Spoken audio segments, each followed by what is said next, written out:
I'm Lenny, and in this video, I'm going to talk about a movie that I feel is very underrated, very underappreciated. It doesn't really get any love during Halloween, and it doesn't really get any love during the normal time of the year, all year round. And that movie is The Monster Squad, which was released in 1987. It's rated PG-13 and has the runtime of 1 hour and 19 minutes. If I had to describe what The Monster Squad is about, probably the best way to describe it is this. There's a group of kids, think a la the Goonies, and they have to battle against Universal's classic monsters of the 1940s.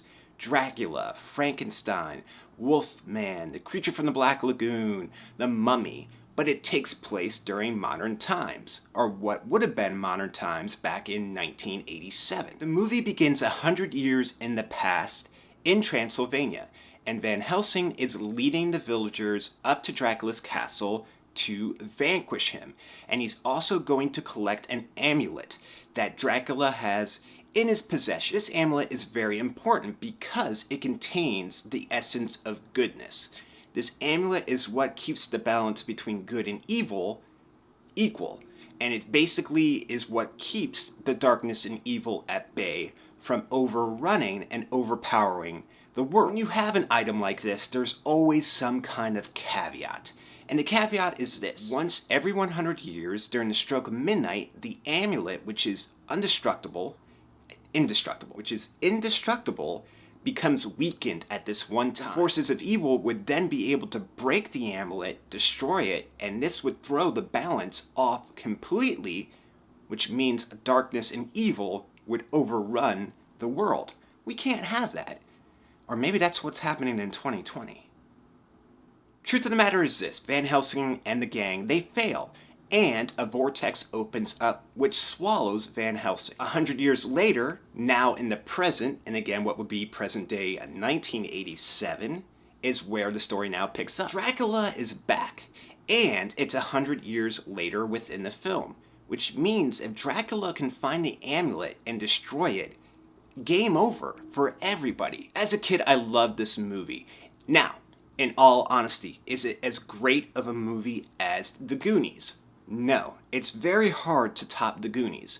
But to me, it's close. Let's say The Goonies wrote a term paper and handed it in, and it was graded an A.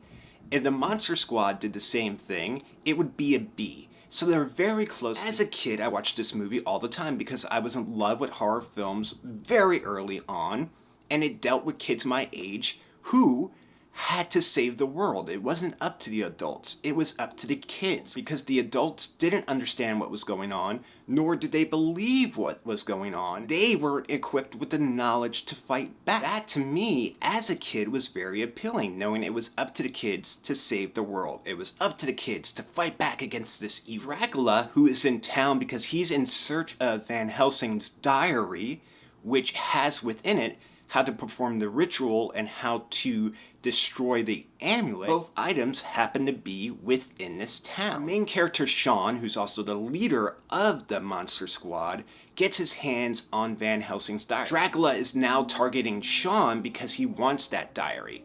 But Dracula's not going to do this alone. He is going to summon an army, which he is in charge of, because he's the big daddy. He's the big bad. Within Dracula's squad, we have the Wolfman, we have the Mummy, we have Frankenstein, and we have the creature from the Black Lagoon. Though in this movie he's not referred to as the creature from the Black Lagoon, sometimes he's referred to as the creature, and the other times he's referred to as Gillman. Uncle Rico from Napoleon Dynamite is in this movie. He plays the human form of the Wolfman, which would explain why he's able to throw the football over those mountains over there, and why he's always eating all of Grandma's food. It makes complete sense. This is the movie that taught me if I was ever to come up against the Wolfman, that I would be able to kick him in the nards. I could kick him in the balls as a defense. Something that's easy to overlook now in the year 2020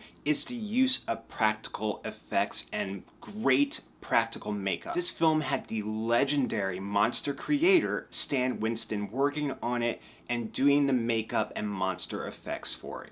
And they're all practical effects that look brilliant. A couple years ago, I got the opportunity to live out a childhood dream and be a member of the Monster Squad when I got to meet Ryan Lambert, who plays Rudy, and Andre Gower, who plays Sean. So that was a great experience for a film that I have loved ever since I was a kid. So the tough question is, does the Monster Squad live up to today's standards? Today's movie standards of 2020.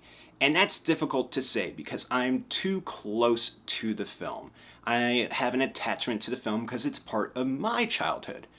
If I think about it honestly and deeply, if someone was to watch it today for the first time, I don't think that it's aged well. Even though the practical effects are amazing. But I implore you, it's not just a movie for kids. You can check it out as an adult.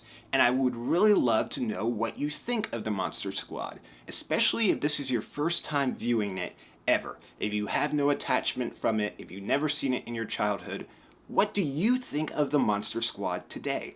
I'm very curious to know, good, bad, or whatever, your thoughts and your honest opinions on this movie. We have now arrived at the interactive part of this video. If you think the video is worthy of a thumbs up, please feel free to do so. And if you enjoyed the video and you want to see others just like it, all you have to do is hit the YouTube logo, which is going to be down in the corner, and you'll get a notification anytime a new video is updated. Anytime a new video is uploaded to the channel. As always, I want to say thank you so much for watching this video.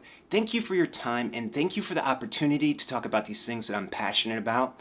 I greatly appreciate that. Please be safe, be careful, and I'll talk to you soon.